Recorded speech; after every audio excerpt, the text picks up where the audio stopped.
The great hall of Station Helix 9 was filled with warriors from across the galaxy. Tall creatures with 4 arms stood next to beings made of living crystal. Soldiers with scales talked to fighters with feathers. Every powerful species in the Galactic Coalition had sent their best warriors for the joint military exercises. And then there were the humans.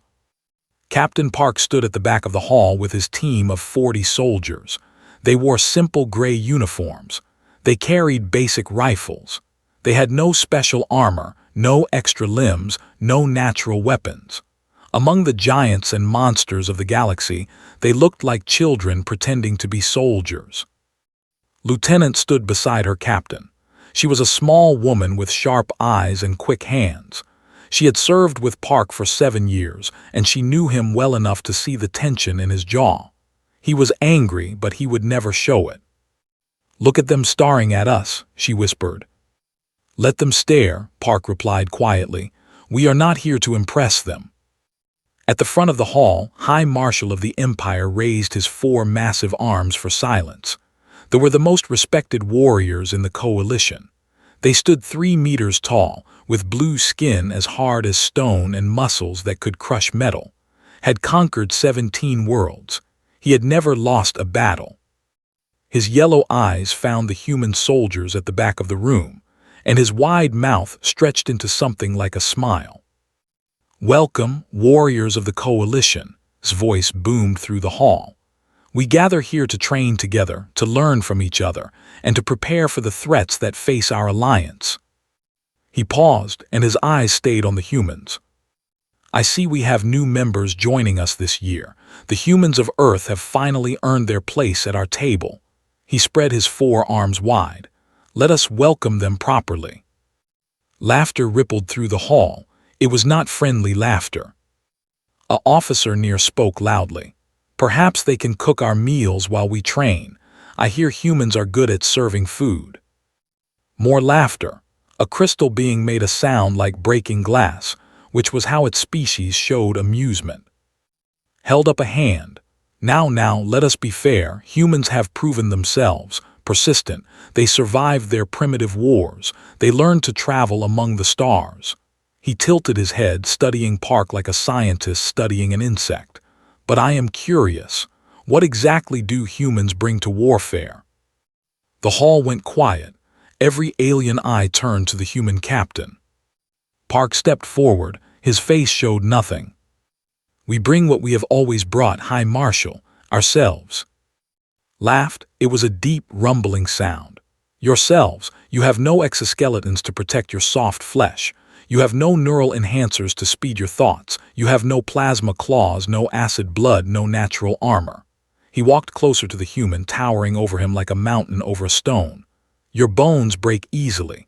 Your skin tears like paper. You cannot see in darkness. You cannot smell danger. You are by every measure the weakest species in this coalition." Park did not step back. He looked up at the giant warrior without fear. "You are correct, High Marshal. We are small, we are soft, we break easily." His voice was calm and steady. "But we are here, we survived, and we will fight beside you." Stared at him for a long moment, then turned away with a dismissive wave of his hand.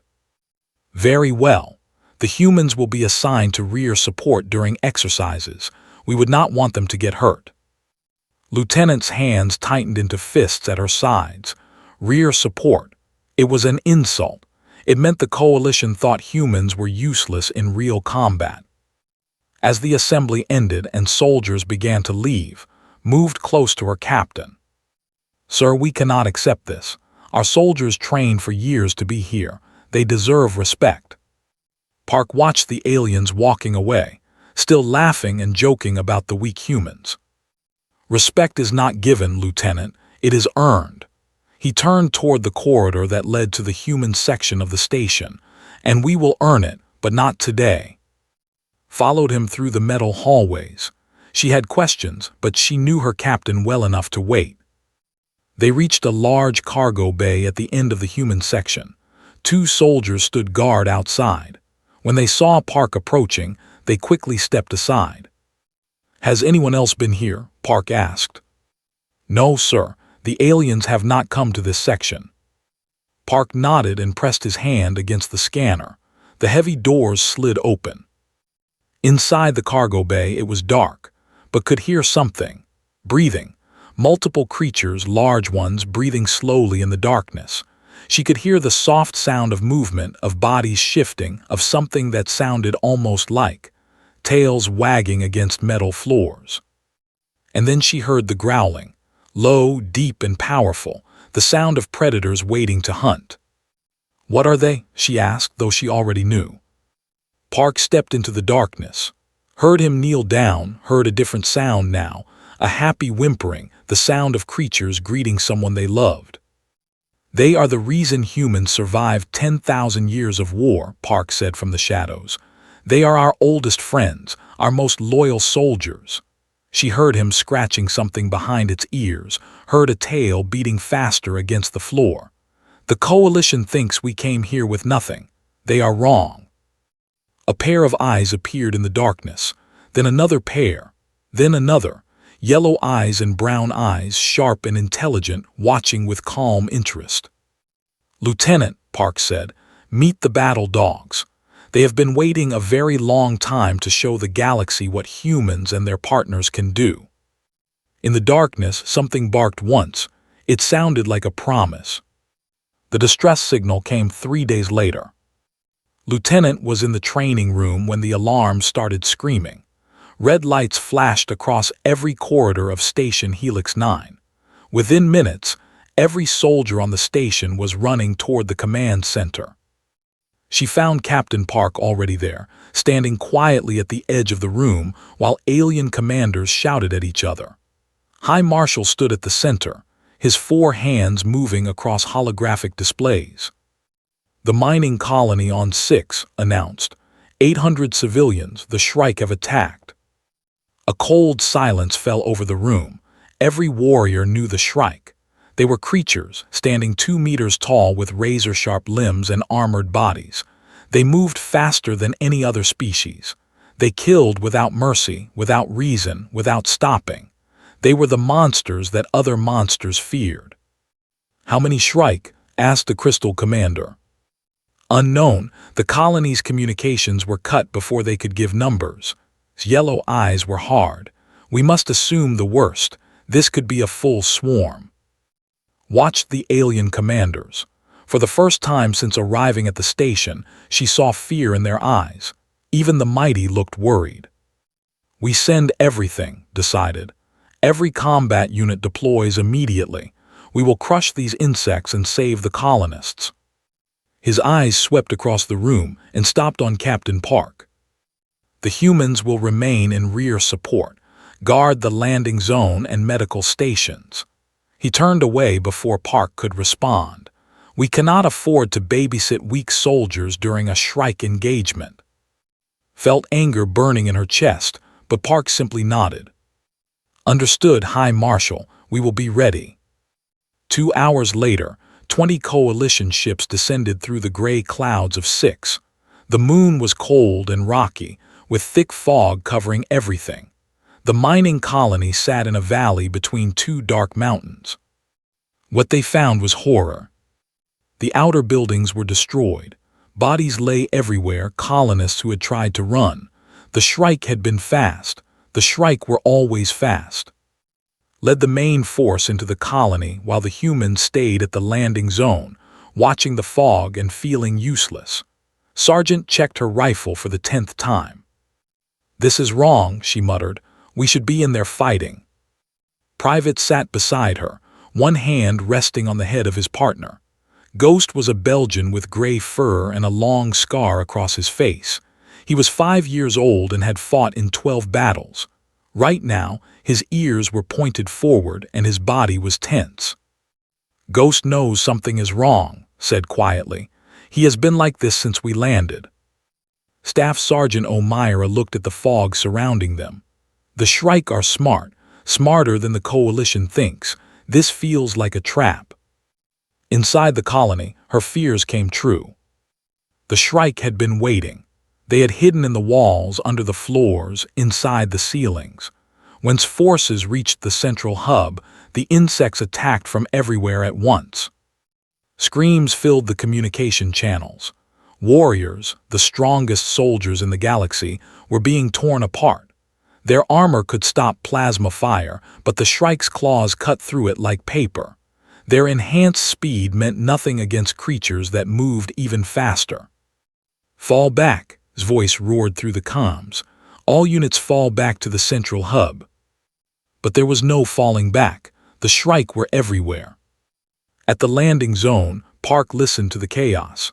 His face was calm, but his hands were tight on his rifle. "Sir," said urgently, "they need help." "We have our orders, Lieutenant." "Our orders are going to get everyone killed." Park closed his eyes. When he opened them again, something had changed. The quiet captain was gone. In his place stood a commander ready for war.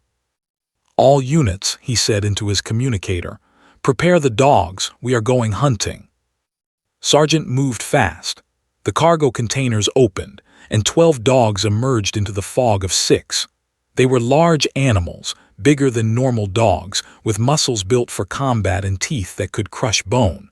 Belgian with brown and black fur. German shepherds with intelligent eyes. Each one wore light armor and a communication device on their collar. And each one was ready to fight. Corporal Lee knelt beside her partner, an old German shepherd named. His fur was going gray around his face, and he moved slower than the younger dogs. This was his last mission before retirement, but his eyes were still sharp, and his heart was still brave. "One more hunt, old friend," she whispered. "One more hunt together."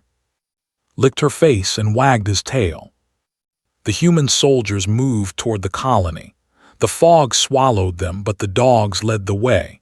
They could smell the Shrike. They could hear them clicking and hissing in the darkness. They knew exactly where the enemy was hiding. When they reached the central hub, the coalition forces were surrounded. Hundreds of Shrike pressed in from every direction. Warriors fought desperately, but they were falling one by one. Saw the humans arrive and shouted in anger, "I told you to stay at the landing zone. You will die here with us." Park ignored him. He looked at Sergeant and nodded once. Took a deep breath. Then she gave the command that would change everything. "Release the dogs." 12 shapes exploded forward into the mass of Shrike. They moved like shadows, like nightmares, like death itself. Ghost hit the first Shrike at full speed, his jaws closing around its neck. The insect's armor cracked like glass. The Shrike paused. In all their years of killing, they had never seen anything like this. They had studied every species in the coalition. They had learned every weakness. They had never met a dog. The battle dogs did not give them time to learn. The hunt had begun. The Shrike had conquered 17 worlds. They had killed millions of creatures across the galaxy. They had never known fear. Now they learned. Ghost moved through the Shrike like a storm through leaves. His enhanced muscles let him jump higher than any normal dog. His reinforced jaws could bite through armor that stopped plasma fire.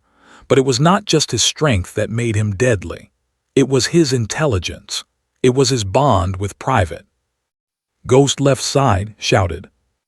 The dog turned instantly, catching a Shrike that tried to attack from the shadows. His teeth found the soft spot between the insect's head and body. One bite, one shake, and the Shrike fell dead. Around the central hub, 11 other dogs fought with the same deadly skill. They did not fight like soldiers following orders. They fought like wolves hunting prey.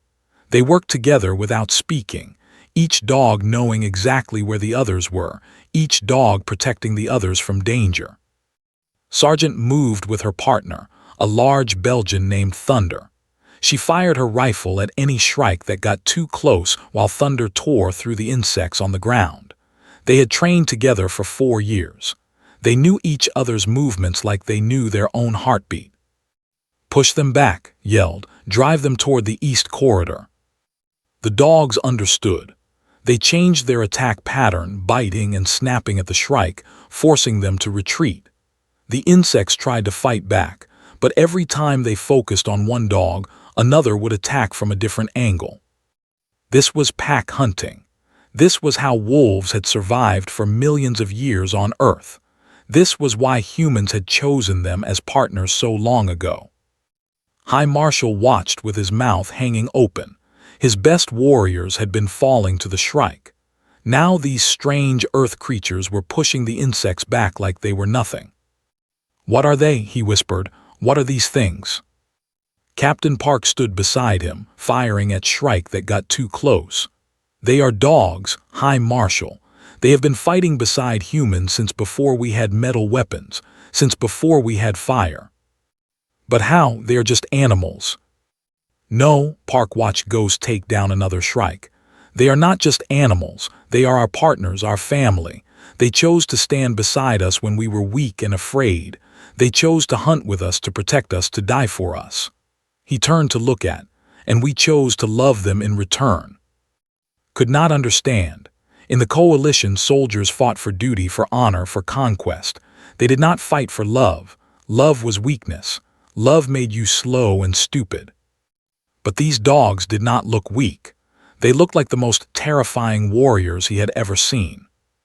Lieutenant coordinated the battle from a raised platform. She could see the entire hub, and she directed the dogs and soldiers like pieces on a game board. "There are shrike coming through the ventilation shaft on your left. Ghost can smell them." "Got it." Moved to the shaft with Ghost. Seconds later, 3 shrike burst through the opening, and Ghost was waiting. His jaws closed on the first one before it even touched the ground. "More shrike gathering in the south tunnel. They are trying to regroup." Nodded and pointed. "Thunderstorm, south tunnel, hunt." 3 dogs broke away from the main fight and ran into the darkness of the tunnel. Moments later, the sounds of clicking and hissing turned into the sounds of screaming shrike. The battle turned. What had been a desperate last stand became a hunt. The shrike were fast, but the dogs were faster. The shrike were smart, but the dogs had been hunting smart prey for thousands of generations. The shrike tried to hide, but they could not hide from creatures that hunted by smell. Corporal Lee and worked together near the East Corridor. Was old and slow compared to the younger dogs, but he was smart. He had been hunting for 9 years. He knew how shrike thought, how they moved, where they would try to escape. "Easy," whispered. "Let them come to us." The old dog waited patiently. His gray face was calm. His eyes watched the shadows. A young shrike, barely larger than himself, tried to sneak past them toward the colonist shelters. It thought it was being clever. It thought it was invisible in the darkness. Moved. Even at his age, even with his tired body, he was still a hunter. He caught the shrike by its leg and pulled it down, finished it with her rifle. "Good boy," she said, scratching behind his ears. "Good boy." Wagged his tail. For him, there was no greater reward than those words. By the time the last shrike fell, the central hub was quiet. Coalition soldiers stood among the bodies of their enemies, breathing hard, bleeding from wounds. But they were alive. The dogs gathered around their human partners, tongues hanging out, tails wagging. They were tired and some were hurt, but they were happy. The hunt had been good. High Marshal walked slowly through the battlefield. He counted the dead shrike, over 200 of them. His forces had killed perhaps 30 before the humans arrived. The dogs had killed the rest. He stopped in front of Captain Park. "You disobeyed my orders," said. "Yes, High Marshal." "You brought unauthorized combat creatures into an active battle zone." "Yes, High Marshal." Was silent for a long moment. Then he looked at Ghost, who was sitting beside, watching the commander with calm, intelligent eyes. "Thank you," said quietly. It was the hardest word he had ever spoken. Park nodded. "The battle is not over, High Marshal. The colonists are still trapped, and somewhere in this colony there is a shrike queen. Until she is dead, more will come." As if answering his words, a distant scream echoed through the corridors. Not a shrike scream, a human scream, a child's scream. The dogs' heads turned toward the sound. Their bodies went tense. their ears pointed forward. The hunt was not finished yet. The scream came from the lower levels of the colony. The colonists' shelters were down there, deep under the rock where the Shrike should not have been able to reach. But the Queen was smart. The Queen had been digging.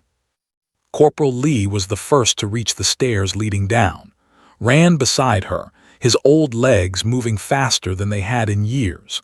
The scream had been a child's voice, for there was no sound more important than a child in danger. "Wait for backup," Sergeant shouted. But did not wait. She could not wait. Every second she wasted could be a second too late. The lower levels were dark. Emergency lights flickered red against the metal walls, turned on her helmet light and followed through the corridors. The old dog's nose worked constantly, sniffing the air, tracking the smell of Shrike. They found the shelter door torn open. Inside, 30 colonists pressed against the back wall, mostly women and children. Their faces were white with fear. Standing between them and the Shrike Queen was a young man with a mining tool, shaking so badly he could barely hold it. The Queen was huge, 3 meters tall with 6 razor legs and a body covered in black armor. Her eyes glowed green in the darkness. She was not like the other Shrike. She was smarter, and she knew exactly what she was doing. She had seen the dogs destroy her children in the hub above. She had felt their deaths through the mental link that connected all Shrike. Now she wanted revenge, and she knew exactly how to get it. She looked at and made a sound like laughter. Raised her rifle, but the Queen moved faster. One of her legs swept out and knocked the weapon from his hands. Another leg caught her in the chest and sent her crashing against the wall. For a moment could not breathe. She saw stars. She heard the colonists screaming, and she heard growling. The old dog stood between the Queen and the fallen humans. His gray fur was raised. His teeth were showing. He looked so small compared to the monster in front of him. The Queen tilted her head, studying him. Then she made another laughing sound and raised her claws. Did not run. He had never run from a fight in his life. He was old. He was tired. But he was still a battle dog of Earth. He was still's partner. He attacked. His old legs pushed him forward with everything they had left. His jaws found the Queen's front leg and bit down hard. The Queen screamed, a terrible sound that shook the walls. She tried to shake him off but held on. Screamed. She tried to stand but pain exploded through her chest. The Queen's other leg came down like a sword. It caught across his side. Blood sprayed across the floor. But the old dog did not let go. He twisted his head and bit harder, cracking the Queen's armor, making her scream again. The colonists ran. The young man with the mining tool grabbed 2 children and pulled them toward the exit. Women carrying bobbies pushed past the fighting. They escaped because was buying them time with his body. The Queen hit him again, and again, and again. Finally fell. His jaw released its grip. He collapsed onto the cold metal floor, his blood pooling around him. The Queen stood over him, ready to finish him. Then she heard the sound of running feet and barking voices coming down the stairs. The other dogs were coming, and with them came death. The Queen looked at one more time. Then she turned and fled through the hole she had dug, disappearing into the darkness under the colony. Crawled across the floor to her partner. Her hands shook as she lifted his head into her lap. His fur was wet with blood. His breathing was shallow and fast. She whispered, "Stay with me, please stay with me." The other soldiers arrived, Private and Ghost, Sergeant and Thunder. They saw on the floor, they saw dying in her arms. They stopped running. Even the alien soldiers who came behind them went silent. "We need a medic," shouted. "Get a medic down here." But everyone knew it was too late. They could see the wounds. No creature could survive damage like that. His eyes found his face. His tail moved weakly against the floor. Once, twice. He was trying to wag it. Even now, even dying, he was trying to tell her that everything was okay. He was trying to make her feel better. "You stupid old dog," sobbed. "You stupid, brave, wonderful old dog." High Marshal pushed through the crowd. He saw the dying animal. He saw the human woman crying over it. He saw the other soldiers removing their helmets and kneeling down, their heads bowed. "What is happening?" he asked quietly. Captain Park stood beside him. His face was wet with tears, but his voice was steady. "A soldier is dying," Park said. "A soldier who gave everything to protect people he did not know. We honor him. We mourn him. We love him." Watched as Ghost walked slowly to and pressed his nose against the old dog's face. Thunder lay down beside him. One by one, the other dogs gathered close, surrounding their fallen brother. In the coalition, soldiers died all the time. They were given medals and forgotten. Their names were written on walls that no one visited. But the humans were holding each other. They were crying openly. They were saying his name like it was a prayer. Had never seen anything like it. He had never felt anything like the pain that filled this room. Took one last breath. His tail wagged one more time. Then his eyes closed and he was still. Held him close and screamed. It was the sound of a heart breaking. It was the sound of loss so deep that it had no words. And in that moment, High Marshal finally understood why humans were different. They did not fight despite their ability to love. They fought because of it. Their love made them weak enough to break, and strong enough to keep fighting even when broken. 3 days after the battle, the colony on 6 was quiet. The Shrike were gone. The Queen had fled into the deep tunnels and had not returned. The colonists were safe, moved to transport ships that would take them to better worlds. In the center of the colony, the humans built a small memorial. It was nothing special, just a pile of stones with names carved into them. But to the human soldiers, it was the most important place in the galaxy. Staff Sergeant O'Meara stood in front of the gathered soldiers. She held a paper in her hands, but she did not need to read it. She knew every name by heart. "Today we honor those who gave their lives for others," she said. Her voice was strong and clear. "Private Han, Corporal, and Battle Dog of Earth who protected the innocent until his last breath." Corporal Lee stood in the front row. Her eyes were red from crying, but she held herself straight. She wore her dress uniform, clean and pressed. In her hands she held collar. The other dogs sat beside their partners. They were silent and still, as if they understood what was happening. Ghost pressed against leg. Thunder leaned against knee. They had lost a member of their pack. They felt the loss too. "Served for 9 years, Myra continued. He completed 37 missions. He saved over 200 lives. He was brave. He was loyal. He was the best of us." She paused and looked at the sky. "Run free, old friend. The hunt is over." The human soldiers raised their rifles and fired 3 shots into the air. The sound echoed across the valley. Then there was silence. High Marshal stood at the edge of the memorial. He had not been invited, but he had come anyway. He watched the ceremony with confused eyes. In the coalition, they did not do things like this. Dead soldiers were numbers in reports. They were not given funerals with stones and speeches. And they certainly did not hold funerals for animals. After the ceremony ended, approached Captain Park. "I do not understand," the commander said. "Your creature, your dog, it was just a tool. Why do you mourn it like this?" Park looked at him for a long moment. Then he pointed at Ghost, who was still sitting beside. "Do you see how he watches? Do you see how his ears move when speaks?" Park asked. "Ghost does not follow orders because he is programmed to. He follows because he loves him.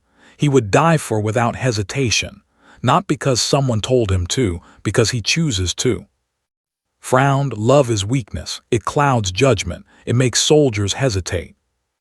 "Does Ghost look like he hesitates?" Park shook his head. "Love is not weakness, High Marshal. Love is the reason we fight. It is the reason we keep fighting when everything seems lost.